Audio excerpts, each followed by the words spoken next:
Glede na to, da opažam, da sem ena redkih predstavnikov novinarjev, vsaj se mi zdi, no, ki bi beležili ta dogodek, danes me zanima čisto na kratko vaš komentar, glede na to, da govorimo o stvari oziroma o temi, ki bi mogla nekako priti v javnost, pa do ljudi najbrž. Ne?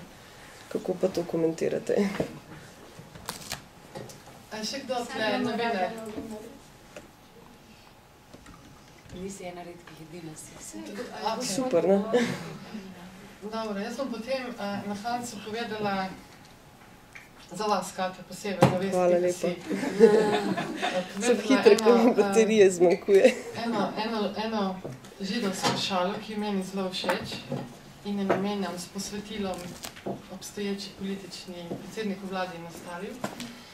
In to je, ko se je mož odločil, da ne bo več bral židovske časopise v hebrejščini, ker je ugotovil, da branje židovskih časopisov v hebrejščini mu prinaša težave z zdravjem, depresivnost, visok pritisk in tako naprej, ker je vse narobe.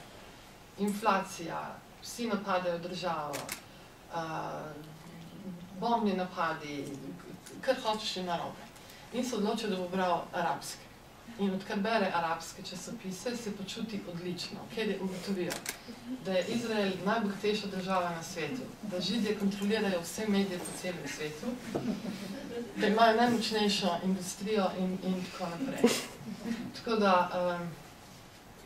tisto, kar je problem, da to ni zgodba, ki bi jo mediji radi poslušali in prebrali.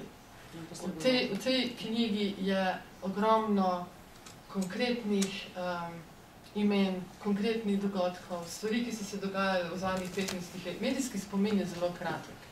Novica traja 24 ur, če pa imaš to srečo, da nekoga ubiješ in postaneš slaven, ali pa to nesrečo, da si žrtev tega istega, ki je postal slaven, ker te ubijo, so dogodki tako hitro pozabijo, tako hitro pokvarljiva roba, ki se zamenja nove stvari. Tle pa ni lepih stvari. Na koncu s tem sporočilom v bistvu poskušava povedati, da je potrebno ogromno energije, da bi se ustvarilo nekaj drugega na pogorišču tega, kar je ostalo. In mogoče samo še zadnjo, meni je zelo ljuba knjiga francoskega raziskovalca, novinarja, ki piše za Le Monde Diplomatique, ki piše odlične članke in odlične kolumne za Le Monde Diplomatique, Serža Limija in njegova knjiga Novi psi čuvaji, ki je meni na nek način bila vodilo za tem, kako se ukvarjam z mediji. In ki se spomnim, ko je bil tukaj v Ljubljani na predstavitvi svoje knjige, je rekel, da to njegovo knjigo noben medij francoski ni recenziral. Je pa objavljena bila v številne druge jezike in tako naprej. In tam noter je objavil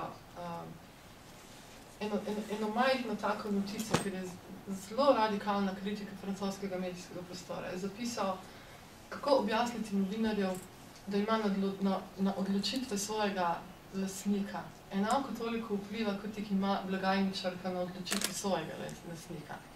Najin komentar, glede na to, kar sem naredila, kaj pa narediti v primeru, ko novinar in blagajničarka v supermarketu imajo istega lastnika? Kaj mi še ostane? Hvala.